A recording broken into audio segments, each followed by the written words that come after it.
Emily Goodwin here with Writers of the Future. We're talking to friends around the world. Another special guest today, Jan Nerenberg. Welcome, Jan. Hello, it's good to be here today with you. It's great talking to you. I checked out your website earlier. I'm fascinated by you. You sound like the woman who's led like the perfect life. You seem to have achieved almost everything you wanted to so far. So tell us a little bit about that, because you mentioned in your bio, your kids and the husband and all your travels. I mean, you're such an interesting person. So tell us a little bit about you. Well, this year I was married 51 years. We have 8 children and 27 grands, and the first grandchild on the way at the beginning of the new year. So 2020 wasn't a complete bust. And, and after my kids got their education, I went back to school and finished my doctorate about 5 years ago and did that in Aberystwyth, Wales. So that was quite an adventure for me to live in a foreign country for a while. Wow.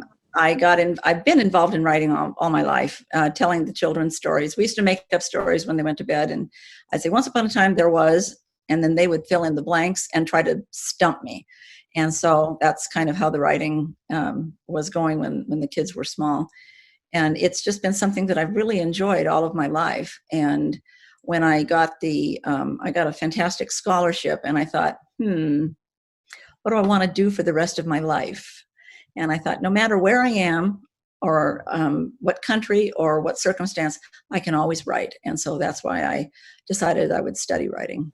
Fantastic.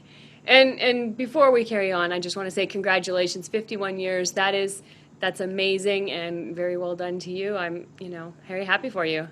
Thank you. Yeah, you're welcome. All right. And so you're quite well traveled as well, right? Well, recently, for our 50th anniversary last year, we went to Paris, Rome, the Greek Isles, Turkey, and then back home again. I've lived, like I say, in Wales and traveled throughout Ireland and the UK. Just a toehold in Scotland. We didn't get to visit that very much, and all over the United States. Amazing. Well, that's going to give you a lot of fodder for your writing, that's for sure. Been there, seen that. Great. And so have you written anything yet that's been published?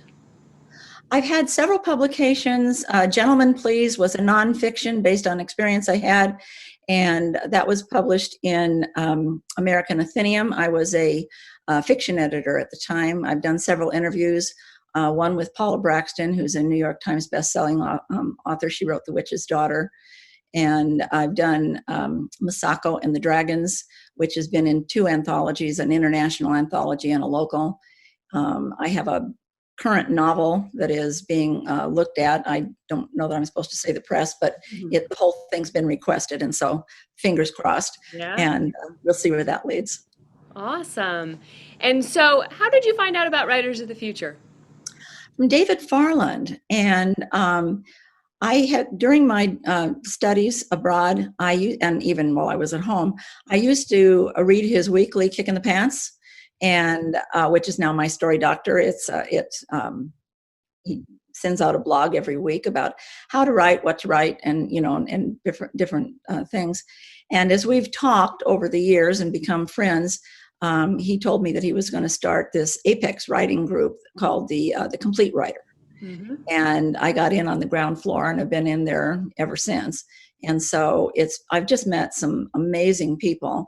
And when they posted that Writers of the Future was going to do this workshop, and it was going to have people like Orson Scott Card and Tim Powers was going to be in it, and as well as David. And I thought to myself, man, you're sitting at the feet of giants, and you can stop and start the videos anytime you want. And so it was just like having them sit with me in my office and give me the information that I was looking for. Fantastic. And so, yes, so you completed the L. Ron Hubbard Writers of the Future online workshop that was posted this year since the lockdown happened. So tell me, just give me an overview on that. How'd that go? Well, I had written on a dare. I had written a very, very short science fiction, because I'm usually historic fantasy. And everybody liked it. I mean, the person that challenged me loved it. My husband loved it. And they said, well, where's the rest of the story? And I thought, a rest of the story. This is all there is. And so I thought, well, you know what? When I do Writers of the Future, and I do this, I'm going to use that as the basis for the story. And between David Farland talking and the rest of the guys talking about character and plot, and I've learned the difference between a plotter and a pantser or a discovery writer. And I'm basically a discovery writer. But I learned the value of plotting, and I learned I would go so far in the story, and then I get stuck, and then I go back and read a little bit, and then I'm going, oh yeah, okay, well, what do I need to get to the end? And then finally it was, what do I do for an end? And as I took the various the classes from the three, and then read the articles that L. Ron Hubbard wrote, I suddenly began thinking about it in a different light. What did the character want to have happen? What was the outcome of this character that I had built? And then I thought, oh, well, I have to add in this part, and I have to add in this part, and those parts will come together and give me the end I want. Nice. And it worked really well, but it was, I don't know that I ever would have finished that particular story. I mean, in the past, I'm a playwright. I've got a piece down in California that's being looked at, and working on another novel. But I don't know that I ever would have finished that science fiction without taking Writers of the Future. Well, I'm glad you did, and I'm glad that the story finished. I mean, if that many people liked it at the get-go, then I'm glad that you finished that, and hopefully we get to see it. I do too. And so did you send that story in to the contest? It'll go in next week. Oh, exciting. That's great. I'm glad to hear that. Well, best of luck with that. Thank you. And that'll get in front of a lot of eyeballs for the judges. Awesome. Okay, great. And so was that your first time submitting to the Writers of the Future contest? I know this would be my second time submitting. And I think that it's something that I would like to do a little more regularly, and because it's a nice challenge. It kind of sharpens your skill.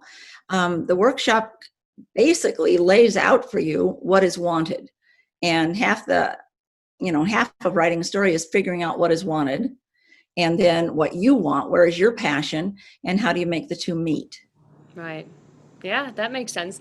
That's one of the things that the judges I've heard just say over and over is, the more you write, the better you're going to get. And so that's one of the things about the contest and how it has a quarterly deadline. So it forces you, if you try to keep up with the quarterly deadlines, to continue writing because you have a deadline, and it keeps that discipline there, which is going to do nothing but improve your writing skills. And I did notice on your blog you do it's a good choice of words that you use, so you already have talent, I can tell. So I'm definitely hoping the best for you with your submission. Thank you very much. I am. Absolutely. And what kind of things do you enjoy reading? Anything that has words in it. Well, that's pretty wide open. It is really wide open.